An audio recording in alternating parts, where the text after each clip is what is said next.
क्या ये ब्रह्मांड बस ऐसे ही एक कॉस्मिक एक्सीडेंट है या फिर इसके पीछे कोई गहरी बुद्धिमत्ता, कोई कोई इंटेलिजेंट डिजाइन काम कर रहा है?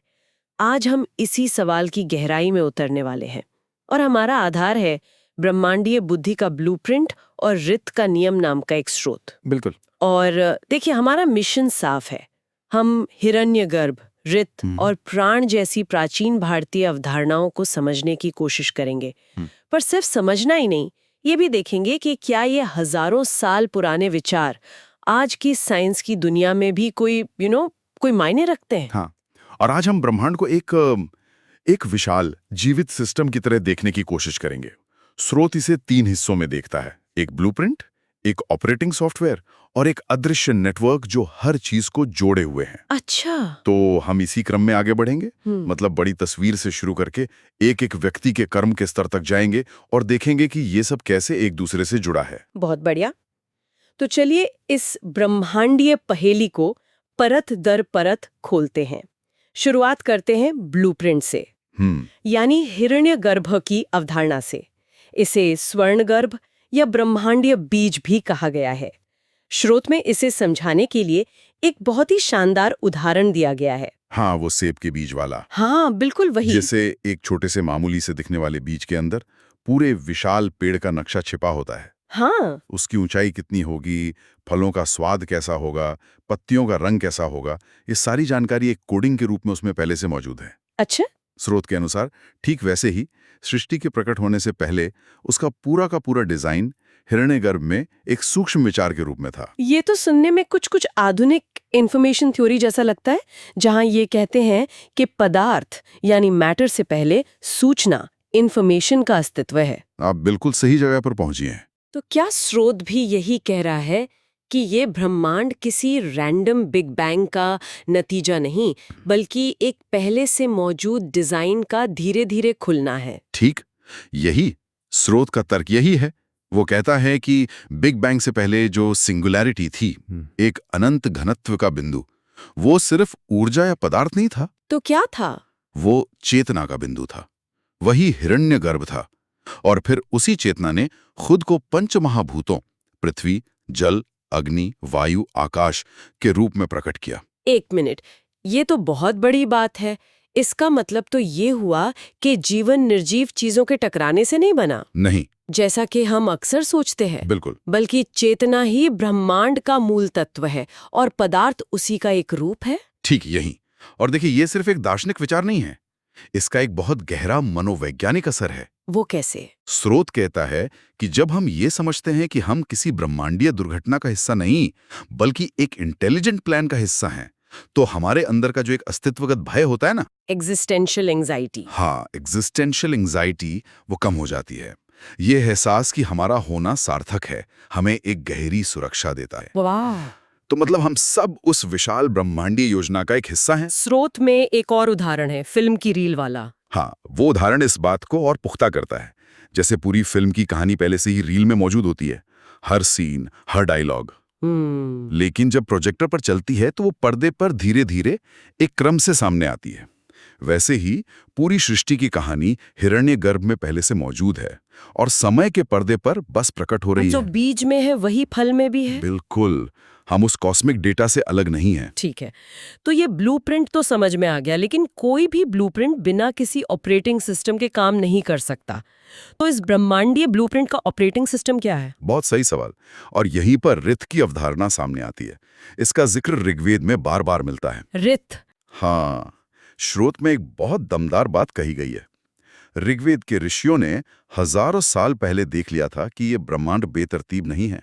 उन्होंने इसे रित कहा, एक ऐसा यूनिवर्सल लॉ जिससे देवता भी बंधे हुए हैं। तो रित और आज के लॉज ऑफ फिजिक्स में क्या फर्क है? जैसे गुरुत्वाकर्षण का नियम, क्या ये एक ही चीज है? नहीं, यहाँ एक बहुत जरूरी अंतर है और स्रोत इसे साफ करता है। देखिए, भौतिकी के नियम बताते हैं कि क्या है, दुनिया कैसे काम करती है। लेकिन रित ये भी बताता है कि क्या होना चाहिए। इसमें भौतिक विज्ञान के साथ साथ एक नैतिक विज्ञान, मतलब एथिकल साइंस भी शामिल है।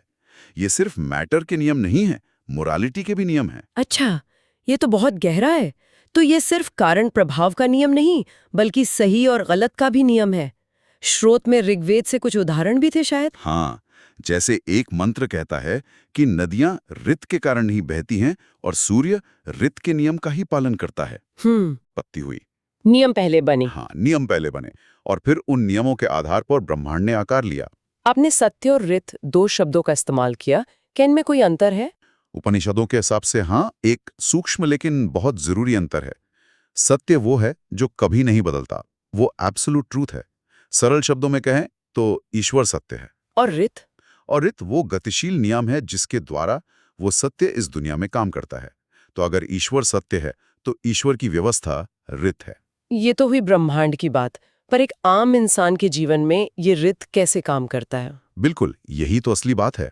श्रुत कहता है कि जब यही यूनिवर्सल ऋत व्यक्तिगत जीवन के स्तर पर लागू होता है तो वो धर्म बन जाता है। धर्म मतलब रिलीजन नहीं? नहीं, रिलीजन नहीं। यहाँ धर्म का मतलब है सही आचरण, वो व्यवहार जो हमें कॉस्मिक व्यवस्था के साथ हार्मनी में रखता है। इसीलिए तो कहावत है, धर्मो रक्षति रक्षितः। यानी अगर आप नियम की रक्षा करते हैं तो नियम आपकी रक्षा करता है। बिल्कुल।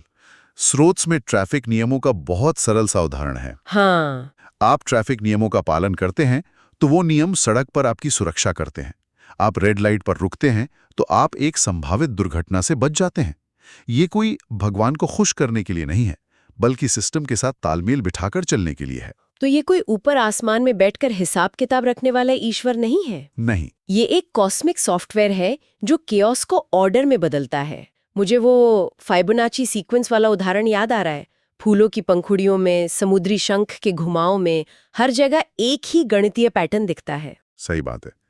और यहीं से एक जरूरी सवाल उठता है, जब कोई व्यक्ति इस यूनिवर्सल नियम के विरुद्ध जाता है, जैसे अधर्म करता है, झूठ बोलता है, तो क्या होता है? क्या होता है? स्रोत के मुताबिक उसके जीवन में एक शॉर्ट सर्किट होता है। शॉर्ट सर्किट, ये बात बहुत दिलचस्प है। तो इसका मतलब ये है कि ब्रह्मांड हमें सजा दे रहा है या ये गुरुत्वाकर्षण की तरह बस एक नतीजा है? ये दूसरा वाला है। ये बहुत अच्छा सवाल है क्योंकि ये एक आम गलतफहमी को दूर करता है। रीति कोई जज नहीं है जो सजा सुनाता है। ये गुरुत्वाकर्षण की तरह एक अव्यक्तिक नियम है। हाँ। गुरुत्वाकर्षण ये नहीं देखता कि जो इंसान छत से गिरा वो अच्छा है या बुरा। नियम तो बस अपना काम करता है। वैसे ही जब हम रीति के खिलाफ जाते हैं तो जो अशांति और तनाव पैदा होता है वो कोई सजा नहीं बल्कि हमारे कर्मों का एक स्वाभाविक नतीजा है। तो सही जीवन जीना सिर्फ एक नैतिक उपदेश नहीं, बल्कि खुद को ब्रह्मांड की फ्रीक्वेंसी के साथ अलाइन करने का विज्ञान है। बिल्कुल। तो हमने ब्लूप्रिंट देख लिया जो है हिरण्यगर्भ, ऑपरेटिंग सिस्टम समझ लिया जो है ऋत। लेकिन इस सिस्टम में हम सब जो अलग अलग हिस्से हैं वो एक दूसरे से बात कैसे करते हैं? क्या कोई नेटवर्क भी है? और यहीं पर स्रोत की सबसे क्रांतिकारी अवधारणा आती है, प्राण का जाल। प्राण का जाल? हाँ, स्रोत कहता है कि हम अलग थलग नहीं हैं, बल्कि एक विशाल ब्रह्मांडीय ग्रिड या प्राण के जाल से अदृश्य रूप से जुड़े हुए हैं। और यहाँ प्राण का मतलब सिर्फ सांस नहीं है? ये वो मूल जीवन ऊर्जा है, वो अदृश्य धागा है जिसने पूरी सृष्टि को एक दूसरे में पिरोया हुआ है। लेकिन हम तो खुद को अलग थलग महसूस करते हैं। ये विचार कि हम सब एक अदृश्य जाल से जुड़े हैं थोड़ा अमूर्त सा लगता है। क्या इसका कोई आधुनिक वैज्ञानिक आधार है? यहीं पर बात बहुत दिलचस्प हो जाती है। स्रोत इसकी तुलना आधुनिक भौतिका की एक बहुत ही रहस्यमयी अवधारणा से करता है, क्वांटम एंटेंगलमेंट। क्वांटम एंटेंगलमेंट, मैंने इसके बारे में सुना तो है, लेकिन सच कहूं तो ये हमेशा मेरा दिमाग चकरा देता है। क्या आप इसे आसान शब्दों में समझा सकते हैं? जरूर। देखिए, सरल शब्दों में अगर 2 क्वांटम कण एक बार जुड़ जाएं और फिर आप उन्हें ब्रह्मांड के 2 अलग-अलग छोर पर भी रख दें, तो भी वे रहस्यमयी तरीके से जुड़े रहते हैं। अगर आप एक कण की अवस्था को बदलते हैं तो दूसरे कण की अवस्था तुरंत, बिना किसी टाइम लैग के बदल जाती हैं।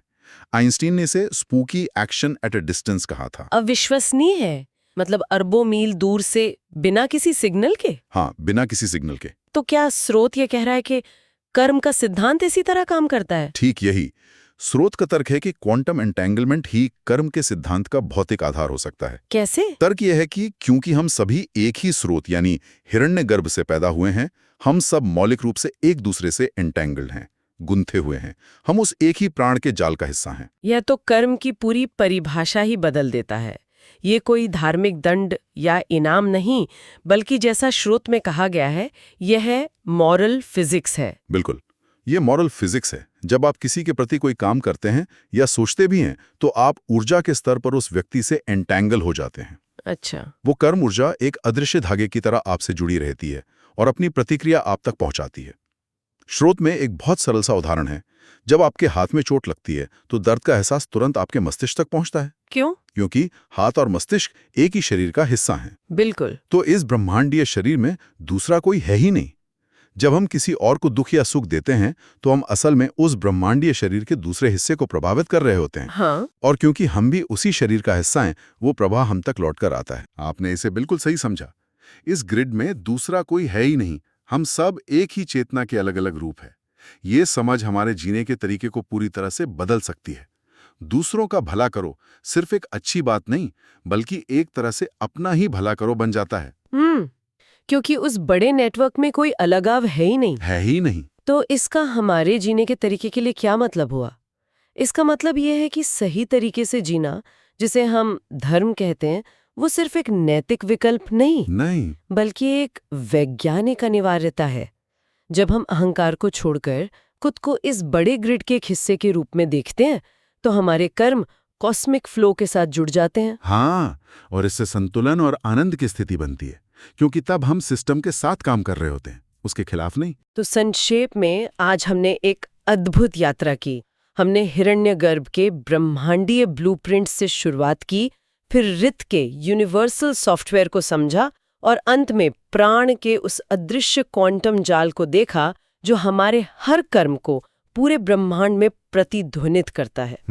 यह एक ऐसे ब्रह्मांड की तस्वीर पेश करता है जो इंटेलिजेंट है, व्यवस्थित है और गहराई से एक दूसरे से जुड़ा हुआ है। इसका मूल विचार ये है कि हम एक अराजक, बेमतलब दुनिया में मौजूद कोई रैंडम प्राणी नहीं है, बल्कि एक अविश्वसनीय रूप से जटिल और बुद्धिमान सिस्टम के अभिन्न अंग हैं। और इस सिस्टम को समझना ही इसमें अपनी सही जगह को समझना है। ये असुरक्षा की भावना को खत्म करता है और ये विश्वास दिलाता है कि हर चीज एक बड़े उद्देश्य के लिए हो रही है। और अंत में सभी के लिए सोचने के लिए एक विचार छोड़ जाते हैं। स्रोत बताता है कि हमारे कर्म इस प्राण के जाल में कैसे तरंगे पैदा करते हैं। अगर हमारे विचार भी ऊर्जा का ही एक सूक्ष्म रूप है तो जरा सोचिए, मानवता की सामूहिक चेतना, अरबों लोगों का डर, उनकी आशा, प्रेम और घृणा हर पल किस तरह की अनदेखी ब्रह्मांडीय तरंगे पैदा कर रही होगी।